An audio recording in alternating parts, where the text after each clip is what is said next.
The Ease River flowed strong and proud, splitting the land in two. On one side, the village of Umuogo, the people of iron, stood strong. They were tough and fiery like Ogun, their god of iron. Across the river, nestled in the green fields, was Umuofia, the village of harvests. They lived by the rhythm of the earth, their wisdom passed down from healers and farmers. There was a delicate peace between them, built on trading and careful respect, but never true friendship. The people of Umuogo were famous for their metalwork. Everyone wanted their weapons and farmers everywhere needed their tools. Umuofia in return gave their neighbors across the river lots of yams, plantains and healing herbs. For many years this kept things calm, but the river stayed between them, a silent reminder of their differences. Even so, the river wasn't a wall. Fishermen from both villages fished in it, kids played on its banks, and stories traveled between the villages like the river's currents.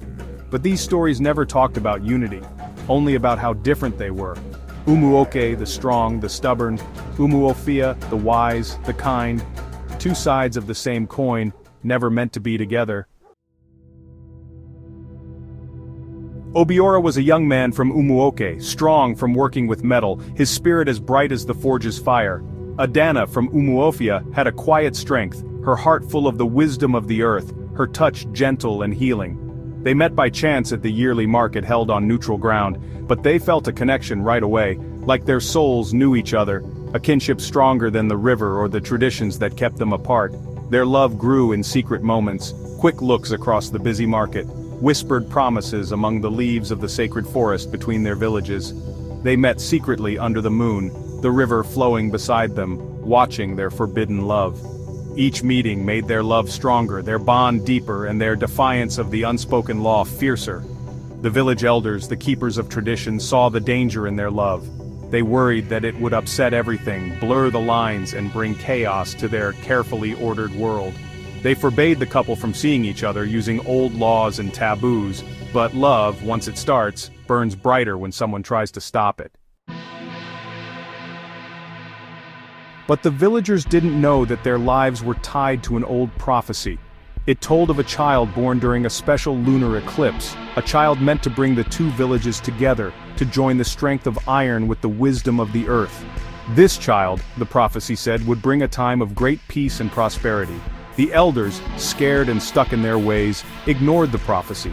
They only cared about stopping the love that threatened their world.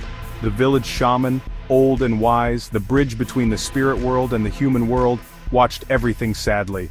He alone understood what Obiora and Adanna's love really meant. He knew it wasn't a threat, but destiny. But no one listened to the shaman. The elders, full of their own power, thought he was just an old man talking nonsense. They thought the prophecy was just a legend, a scary story for children. They didn't see that the story happening right in front of them wasn't about defiance, but about destiny. Fear hung over Obiora and Adanna. Their family's disapproval, the elders' threats weighed them down. But their love grew stronger, fueled by the hardship. They knew they couldn't deny their love.